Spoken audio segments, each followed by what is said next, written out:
मरकुस रचित सुसमाचार 4 अध्याय। वह फिर झील के किनारे उपदेश देने लगा और एक ऐसी बड़ी भीड़ उसके पास इकट्ठी हो गई कि वह झील में एक नाव पर चढ़कर बैठ गया और सारी भीड़ भूमि पर झील के किनारे खड़ी रही।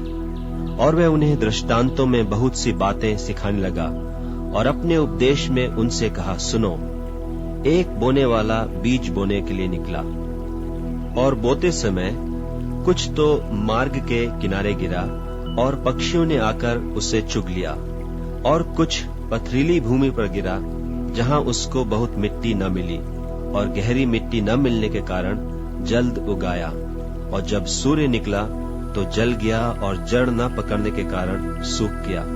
और कुछ तो झाड़ियों में गिरा और झाड़ियों ने बढ़कर उसे दबा लिया और वह फल न लाया। परंतु कुछ अच्छी भूमि पर गिरा और वह उगा और बढ़कर फलवंत हुआ, और कोई 30 गुणा, कोई 60 गुणा और कोई 100 गुणा फल लाया। और उसने कहा, जिसके पास सुनने के लिए कान हो वह सुन ले। जब वह अकेला रह गया तो उसके साथियों ने उन 12 समेत उससे इन दृष्टांतों के विषय में पूछा।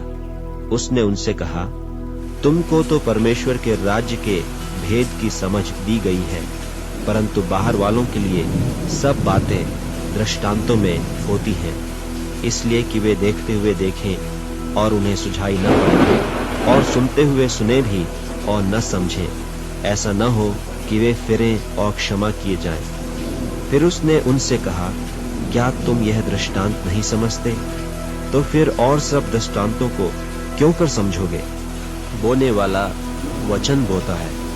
जो मार्ग के किनारे हैं जहां वचन बोया जाता है, ये वे हैं कि जब उन्होंने सुना तो शैतान तुरंत आकर वचन को जो उनमें बोया गया था उठा ले जाता है।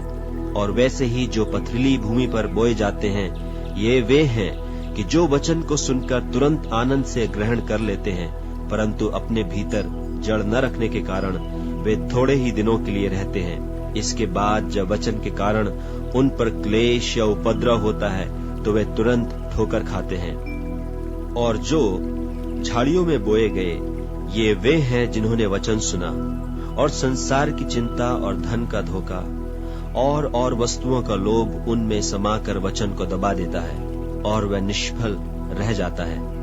और जो अच्छी भूमि में बोए गए, ये वे हैं जो वचन सुनकर ग्रहण करते और फल लाते हैं, कोई 30 गुणा, कोई 60 गुणा और कोई 100 गुणा। और उसने उनसे कहा, क्या दिए को इसलिए लाते हैं कि पैमाने या खाट के नीचे रखा जाए? क्या इसलिए नहीं कि दीवट पर रखा जाए?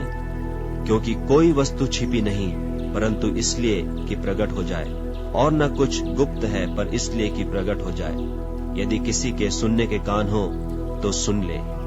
फिर उसने उनसे कहा, चौकस रहो कि क्या सुनते हो। जिस नाप से तुम नापते हो उसी से तुम्हारे लिए भी नापा जाएगा और तुमको अधिक दिया जाएगा। क्योंकि जिसके पास है उसको दिया जाएगा, परंतु जिसके पास नहीं है उससे वह भी जो उसके पास है ले लिया जाएगा। फिर उसने कहा, परमेश्वर का राज्य ऐसा है जैसे कोई मनुष्य भूमि पर बीज छींटे और रात को सोए और दिन को जागे, और वह बीज ऐसे उगे और ऐसे बढ़े कि वह न जाने।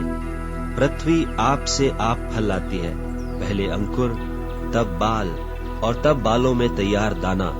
परंतु जब दाना पक जाता है तब वह तुरंत हंसिया लगाता है, क्योंकि कटनी आ पहुंची है। फिर उसने कहा, हम परमेश्वर के राज्य की उपमा किस से दें और किस दृष्टांत से उसका वर्णन करें?